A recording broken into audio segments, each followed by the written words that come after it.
Well, y'all, I got something here from Judge Faith Jenkins. Apparently, there's been some fake accounts trying to attack her marriage and things of that nature. And she's decided to fight back along with her husband, Kenny Lamore. With that being said, let's get it. What you're about to see is not gossip. It's not YouTube drama, and it's not a celebrity story. This is an investigation. They hid behind fake accounts. For months, anonymous YouTube channels spread lies about my marriage, and those lies spread so far, Google published them as fact. This was not an accident, but once we pulled the first thread, everything unraveled. We discovered who was behind the attacks. We uncovered how they profit from lies, and we exposed why Black public figures are being targeted by fake news gossip channels online. Some of these people were in the U.S., some of them weren't even in the country, and every single one of them thought they would never be found. Today, we named them. This is the truth about the people who harassed and defamed my husband and I online, and why. So we launched an investigation. We got tremendous results, meaning we know every name, every person behind the anonymous accounts, and we're going to reveal who they are and talk about the justice we're seeking in this podcast today. You can hide only for so long, and in the end, truth and justice will prevail. A lot of people think that because of the anonymity that YouTube allows, they can just say and do whatever they want, and that's simply not true. People are entitled to their own opinions, but they are not entitled to their own facts. So we were able to get tremendous results in our investigation. That's why I asked Kenny to join me. Before I dive in, I want to say this. If anything we've been through can help someone else, and that's why we're being so public about our results, if our experience can serve as a blueprint for how to fight back against online defamation and harassment, then that's exactly why we're telling this story. Let's go back to the beginning. How did all this start? In April or May of this year, if you typed in our names in the largest search engine in the world, Google, it said that you and I were divorcing, that we were divorced already. It displayed headlines claiming that our marriage was over, citing these videos from anonymous YouTube creators as its source. Those same videos were being shared and amplified across multiple social media platforms. Storm season is here, and across the Carolinas, Media platforms. They were so specific with the allegations that they were making about us, and so specific about the divorce filings that they had access to, exclusive papers and judicial rulings, that a lot of people stopped and started paying attention. According to what they wrote, I'd filed papers, I've spoken publicly about moving on, navigating a blended family, starting a new chapter, and you and I, according to them, had said all of these really negative things about each other. There's a whole mention that the judge had ruled from court documents, and it was all dressed up to look as official as possible. And the real truth of the matter was, at that time, we were actually celebrating our 5th wedding anniversary. Absolutely. The problem with what Google was displaying was simple. Kenny, none of it was true. Yeah. And the bigger problem was that it wasn't just like blogger gossip. It wasn't that anymore. It felt institutionalized. I mean, people weren't scrolling random comments.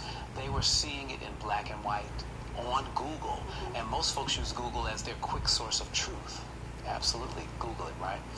If Google says it, people believe it. I mean, being in the public eye comes with scrutiny. We understand that. And people are going to always have their opinions, and that's fine. But to have somebody lie on you, it's a whole different thing. You can't chase every rumor, though. But this time was different. Because, you know, we've had people even lie on us before. Oh, absolutely. And we don't sue people every time somebody lies on us, right? In the past, before this kind of blew up, nothing that anyone has ever said has impacted our work, our happiness, our life, our marriage, and I truly believe what you put out comes back to you. This time with Google getting involved and basically putting a stamp on those lies as the truth, we decided, okay, we got to go to Google. So what I did was I had my legal assistant look into it, because we don't Google ourselves. We're not online researching all of this stuff. And what we found, it really looked like a campaign. It was actually kind of shocking. It looked like a coordinated effort to make this lie as believable as possible. So we went to Google, who, of course, owns YouTube. I probably should have said that earlier. You're going to hear me. Google a lot. They own YouTube. We went and said, hey, let's correct the record, because because we're happily married, we're not divorced, there have been no papers, and also, why are you letting this defamatory content about us being spread online unchecked? Yeah. It was about 35 videos dropped about this subject about us over the course of 30 days. Some videos, as many as 8 in one day, would be dropped about this, all repeating the same false story. So Google initial response was hands off on whether the content was defamatory. They said, we don't decide that. But if you send us a legal document, a subpoena, because I said, what do we do? These people are anonymous, so we have to come to you. But they said, send us a subpoena, send us a legal document. We will comply. We will provide you with all of these uploaders identifying information, and then you can contact them directly, have a resolution with them directly. They were hands off about the truth, but displaying the lie as if it were a fact. So make that make sense. Yeah, that's a lot to put on someone who is really a victim of the circumstance.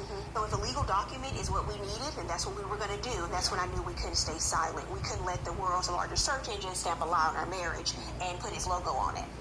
And I was also just tired of watching all of this false content about people go unchecked online. So suing isn't easy. It's not quick. It costs money. But for us, this was about principle. Protecting our family, our marriage, and the truth. So the lawsuit started with one big problem. Anonymity. These YouTubers hid behind fake usernames and emails and locations. Legally, you can't sue a ghost. You need a name, an address, a person. So we had no choice but to go through Google's. Legislatively, Google is actually protected from lawsuits like this where they can't be held responsible for creators' content on the site. And I'll also say this, the day that YouTube decided anyone could monetize views was the day the race to the bottom began. But why is that? Because I want you to think about this. Gossip is more entertaining than the truth. Scandal sells. Being happily married doesn't get views. Creating controversy does.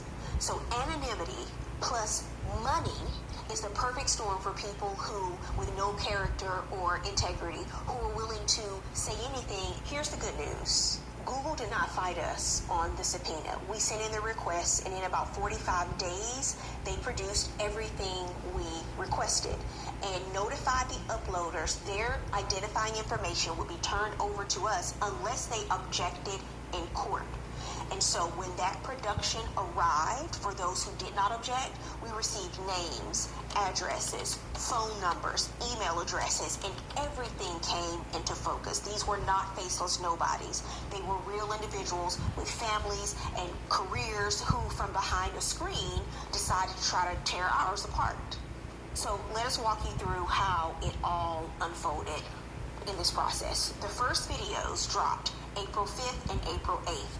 They were from an account called Black Celeb News. That account published 2 videos about us, unbeknownst to us, narrated by a woman's voice. They racked up over 100,000 views and started being shared and spread across social media before we even knew about them. I'll now read to you from the complaint our attorney drafted about that account. Now that this person's identity has been revealed and they are now named as a defendant in our lawsuit. Since we're in litigation, I'll stick to what our attorney put in the complaint about this individual. Defendant Willie L. Laney Jr. is an individual residing in Gaithersburg, Maryland. On information and belief, Mr. Laney is a married business entrepreneur who markets himself as helping coaches, speakers, and authors obtain clients and build their online marketing. I know some of y'all will probably consider this doxing, but considering there's a court case, and this court case most likely is now public record, this here really isn't doxing, really, since this man's name is in legal proceeding. If I'm wrong, I'm wrong. Coach at an affiliate at Learn Incorporated and a self-proclaimed digital creator. He operates the YouTube channel Black Celeb. And it's in a part 1. Here we go, y'all. Here's a continuation of this is part 2 of what I was currently doing. This is Just Faith Jenkins exposing the people behind anonymous YouTube accounts that have caused defamation to her and her husband. Let's go. It's the YouTube channel Black Celeb News, where he publishes content designed to attract viewers and generate advertising revenue. On or about April 5th and April 8th, 2025, he anonymously published 2 false and defamatory videos concerning plaintiffs, which on information and belief were narrated using an AI-generated female voice. In one, Mr. Laney used the video thumbnails to falsely quote Ms. Jenkins Lattimore, saying the fabricated statement about her husband, Kenny, he is on the DL. This is a phrase widely understood to mean that a man secretly engages in same-sex relationships while publicly presenting himself as heterosexual. This intentional fabrication portrayed Mr. Lattimore as dishonest and unfaithful, and portrayed Ms. Jenkins Lattimore as disparaging her husband with a denigrating falsehood.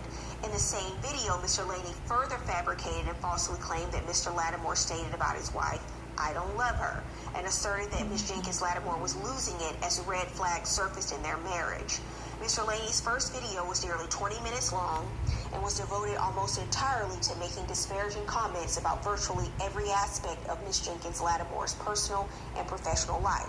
He criticized her career, her marriage, her decision to have a child with her husband, her net worth, which he inaccurately stated, and her character in a manner that was not only false but obsessive and calculated. This extended targeted attack went far beyond casual commentary or fair criticism. It demonstrated fixation on Ms. Jenkins Lattimore that was unusual, malicious, and designed to damage her reputation while profiting from sensationalism. 3 days later, in a second video, Mr. Laney falsely presented his content as Mr. Lattimore's response to Ms. Jenkins Lattimore. He fabricated additional claims that Kenny's secret could destroy their marriage, that Mr. Lattimore was issuing cryptic marital warnings about life with faith, and that Mr. Lattimore was speaking about a divorce.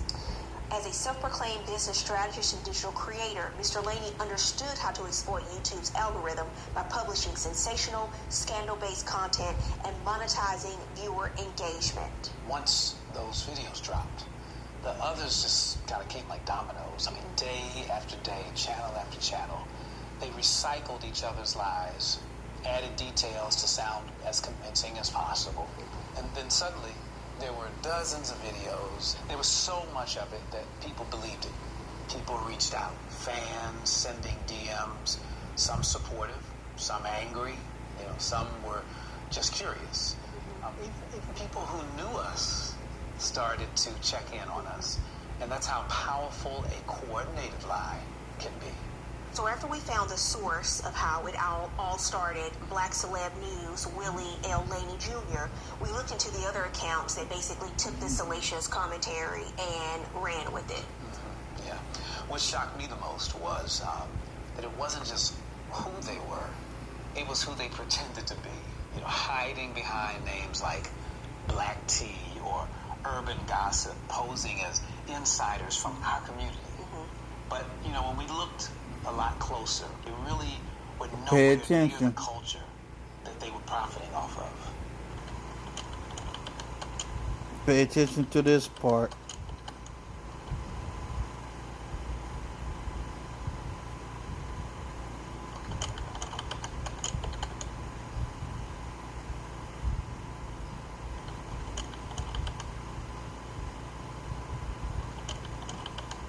I thought almost every video is disparaging African American celebrities. What's really going on? But the channel is based in Pakistan and operated by a These Pakistani next man. attackers were different. They weren't just copying lies, they were running an operation.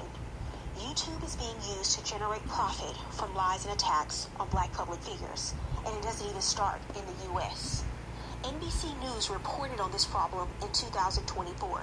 Oh, I They didn't even found hear YouTube about channels this. pumping out fake stories about black celebrities, fabricating scandals, using fake thumbnails, distorting their images, and those videos racked up millions of views. But what NBC didn't uncover was who was behind these channels. Now, we know. In our case, not all of the attackers were in the U.S. Some of the channels that spread lies about Kenny and I were run by people outside this country. People who pretended to be based in America so they could blend into conversations in our culture and avoid accountability. They didn't want you to know that because a so-called black celebrity news channel is different when you think it's coming from a member of the community. The goal is to gain your trust. You let your guard down. But these were not US-based creators. They were anonymous operators using fake identities and fake locations, people who build entire YouTube channels on lies. Not journalism, not commentary, lies Hey, scripted for profit. bro. And here's what shocked us. This has been allowed to go on for years. Somewhere along the way, these uploaders decided that Hold on. If this has been going on for years, that would mean that YouTube would have known about this, right? Oh, or am I wrong? Let's continue. black people were easy targets, that you could lie about us, profit from us, and nobody in power would care to stop it. That ends today. And I will show you exactly who they are and where they operated from in this video. Why are they so brazen, you might ask? There's a reason. They know they're operating outside of the U.S. They know YouTube and Google are protected under U.S. Law Section 230, which means the platform can't be held liable for what creators post. They know that makes them hard to reach legally because they're out of the country. They think that means they can't be touched. So they feel untouchable. They feel protected. They feel free to try to destroy lives from behind the screen. But exposure changes everything. Look at how this group of channels, owned and operated by the same person, amplified Willie Laney's lies. These videos didn't appear randomly. They were released in sequence. Look at the pattern and malicious intent by which they operated. This is coordinated amplification, and their goal is always one thing: make the lie go viral. Get people to start writing the celebrity, get their attention, get them to respond and feed the algorithm. Once they pull you into it, they profit from the chaos. And here's what exposes their operation for what it truly is, not commentary but coordination. When we filed suit, the owner of this group of channels, who publicly claimed to be US based, was not in the United States at all. Yet instead of revealing who they really were, they quietly hired a California-based attorney to defend them in this lawsuit. Think about that. Someone posing as an American celebrity news gossip channel overseas suddenly retained U.S. legal counsel. That doesn't happen unless there's a real business behind the lies, one worth protecting. We reached a legal settlement with this operator, but as of this recording, they have not completed all of their settlement obligations, so let me be clear. They are still under legal scrutiny. Their compliance is being enforced, and their final outcome is still to be determined. They build their platform on deception, fake identity, fake location, fake stories to manipulate audiences and profit from chaos, and now accountability has reached their door. Then there are the accounts that we are not in settlement talks with, and they are named in our lawsuit. Here they are. Nazir Rao claims to be based in the U.S., runs the channel Star News, targets black U.S. celebs and public figures with misinformation. He's actually based in Pakistan. Pay attention. Dinar Minglalamov runs the channel Black Tea, claims to be based in the United States, targets black celebs and public figures with denigrating content. He's based in Russia. Kunjamal Jayan, official Vault Videos, claims to be based in the United States, targets black public figures and celebs with defamatory content. He's based in India. Imran Igra runs the channel Celeb News, claims to be based in the United States, targets black celebrities with misinformation and also black public figures. He's actually based in Pakistan. Mohammed Shabazz Haider runs the channel Celebrity Star Talks, claims to be based in the United States, a gossip channel with negative content about U.S. black celebrities. Mohammed is based in Pakistan. Sunny Duvall claims to be based in the United States, runs the channel Bukhan Music, targets black celebrities with negative commentary, actually based in Pakistan. Mohammed Islam runs the channel We Got Celeb, claims to be based in the United States, targets black public figures and celebs with negative and denigrating content. Mohammed is actually based in Pakistan. This doesn't defy your study. It doesn't need another statement. It needs to implement policy, and it needs to do it now. So here are simple, immediate solutions YouTube could implement today to protect people from exactly what happened to us.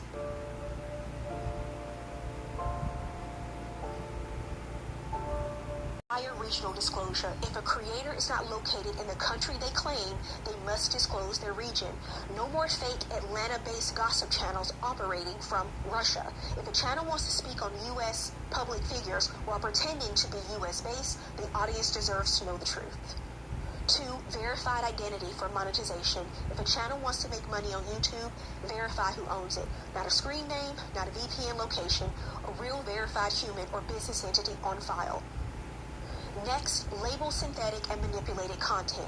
If a video uses AI voices, fake or manipulated photos and thumbnails, or synthetic visuals,